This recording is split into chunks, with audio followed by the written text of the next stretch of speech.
Welcome to Heartland Dual Sport. In today's video we're going to be discussing day 2 of the multi-day moto-camping trip that we just recently took to the East Coast.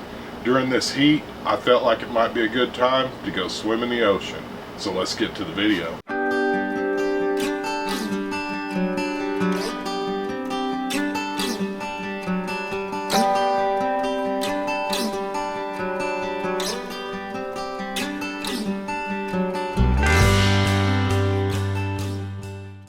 As we left Lake Lincoln State Park, the GPS took us on some back roads, and these back roads turned into actual dirt roads before we hit blacktop. But I remember thinking to myself, man, what a beautiful day it is. As you guys remember, I told you the night before it started raining, and unfortunately I wasn't able to get all of my GoPros charged up.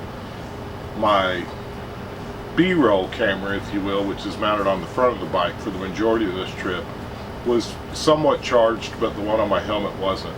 But the thing that I want to draw your attention to is we're riding on this dirt road, and it was just absolutely beautiful, and it was a gravel road. It seemed like it was maybe 10 or 20 miles. I don't know how far it was, but I know that I needed gas, and I thought, hey, this is going to be something that's going to make or break here in a little bit, because again, we're running low on gas, and I just thought it was so awesome. But during this time, I actually seen a lot of deer, and I seen a lot of turkey again, and we're rolling through what I would call piney woods forest area, and it was just absolutely beautiful out there. The temperatures were great, and it was a great way to start the day.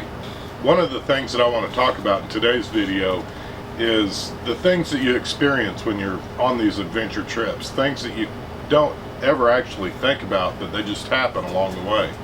And one of them is something that you may or may not know, is how strongly our sense of smell is tied to our memory bank. So in today's video, while you're watching the beautiful scenery as we're riding along and making our way to Miller's Ferry campground, we're going to talk about some of the things that I smelled along the way. As the sun continued to rise and it was warming up, occasionally smell the sunflowers in the distant field. And immediately, it just took me back to when I was a kid. And I'll never forget some of the times when I was a kid, my parents used to take us to Canton Lake there in Oklahoma pretty regular.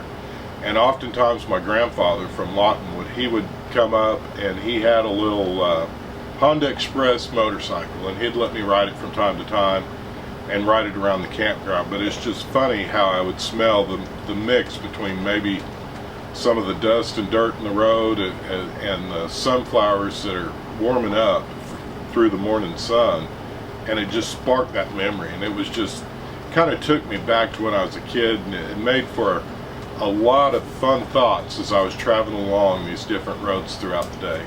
And it just was something that I would like to hear from you guys. What are some of the smells that you bring back really fond memories to you from when you as a kid growing up, or even as an adult? Some of the things that you'll smell. I know when we was riding further along into the trip that very same day, and it was like a smell sensory overload for whatever reason that day. But I know I rode by a factory. It was probably a bread factory of some sort, but it just smelled like grandmother's fresh baked cinnamon rolls, and it really was just a fun time. And that's one of the things that I think we don't often talk about when we're talking about our moto adventures, is some of the memories and the thoughts that you have.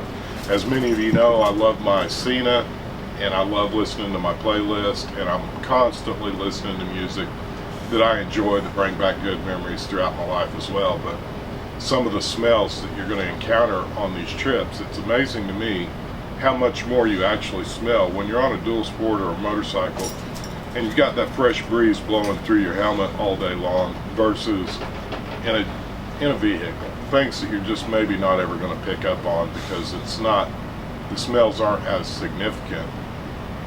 And I just thought that would be something fun to share with you guys today. Again, when we got to Miller's Ferry campground, it was another beautiful campground, and it was another place to do some moto camping. We had an amazing time there, and one thing that I do want to talk about, if you haven't watched our packing your bike for hot summer camp trips, that video posted last week, and I'd like to encourage you to watch that video because there's some fun tips and tricks in there, and that's what I'm going to discuss today. When I got to Miller's Ferry campground, I was tired, I was hungry, and I ended up making one of the dehydrated eggs and bacon. Either way, that's what we had for dinner that night. Is we had the eggs and bacon, and it was a very good dinner. What I want to tell you about is the number of ants that were all over the pad that I slept on that night and all over my bike when I got ready to leave the next morning. And the amazing thing is using the Sawyers that I mentioned in the other video, we didn't have a single ant inside of our tent, which I thought was pretty impressive. I knew from hunting with that stuff for years and years that the Sawyers really works well, or permethrin, either one. It doesn't matter, take your pick. But we go into great depth and talked about it in last week's video. But it was very nice waking up knowing that I hadn't been bit up by ants. None of the ants were on the tents or the bedding or anything else. As we continue this and trying to keep the videos to where they're not super lengthy, but you still get a little bit of a sense of what happened throughout the day for each day, we're going to continue on with day 3. Miller's Ferry campground to Lawrence Shoals. This is roughly another 325-mile day. And again, we took back roads all the way there, just having a great time, enjoying the scenery and the things that you're not going to see by traveling some of the major interstates or whatever. It was just a nice casual ride.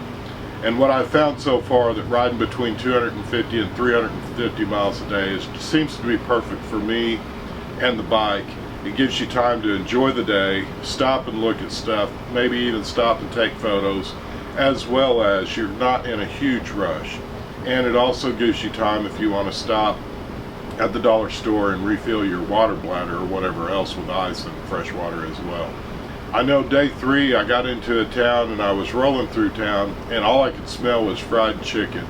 And before you know it, I'm sitting in the Kentucky Fried Chicken parking lot, and there I was able to eat some chicken strips and just cool off. I had some fresh iced tea, and it was just a nice place to stop, regroup, get out of the heat for a little bit, cool off my motorcycle gear as well as my helmet, and just me in general.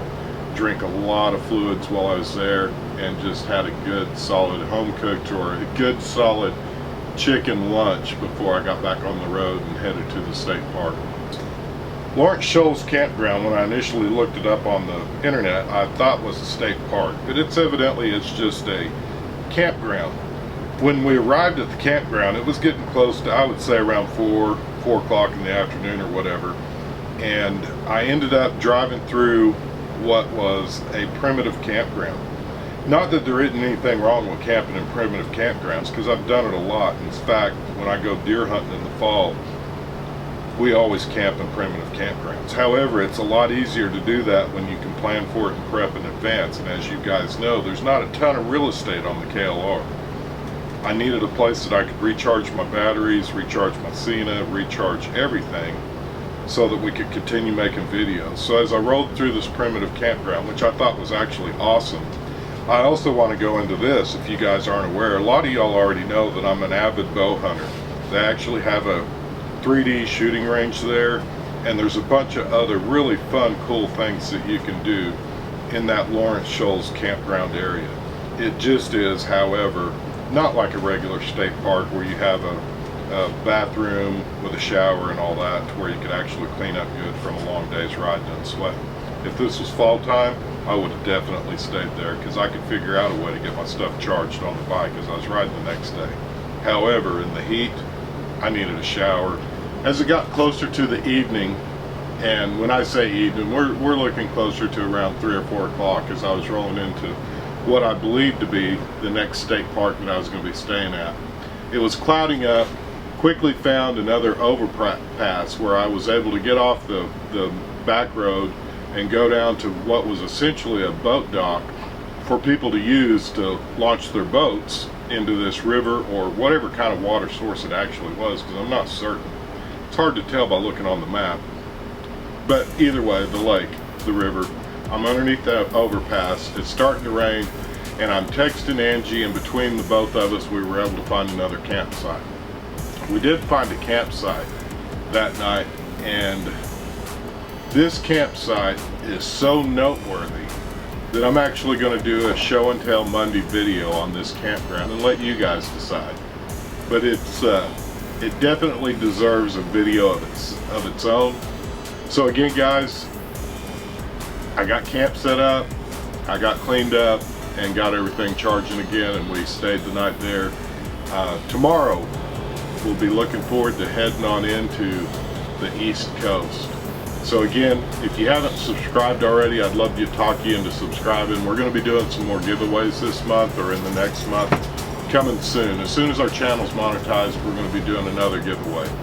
And initially, if you haven't already seen it, we did do a show and tell Monday giveaway as well. But so that you guys stay in the loop, if you want to subscribe, that way you don't lose out or miss out on your chance of some of the possible giveaways that we'll be doing in the future. As we end today's video, I'm going to do another quote. The quote is this: "Not knowing will never be worse than not trying at all." Just food for thought. You guys let me know what you think.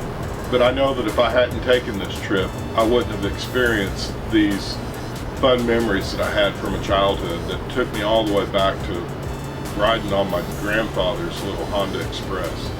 And just what a great day it was overall, not counting the scenery or the beauty or any of the other parts of the trip. Again, guys, we'd love to hear your feedback. What do you think about the quotes? I think that's something I'm going to try to add in the future on most of our videos from now on, just because I think it's kind of fun and something that kind of adds to the story, because it gives you some other perspective and way to think about things. Again, guys, we appreciate your comments, likes, and subscribes, and I hope that you all have a blessed week. And let's go ride. Oh, and by the way, I look forward to hearing your feedback from the campground. Again, I'm doing an entire video on that, and would love to hear your feedback, because it is an interesting story in and of itself. So again, we appreciate your likes, comments, and subscribes. May you have a blessed week, and let's go ride.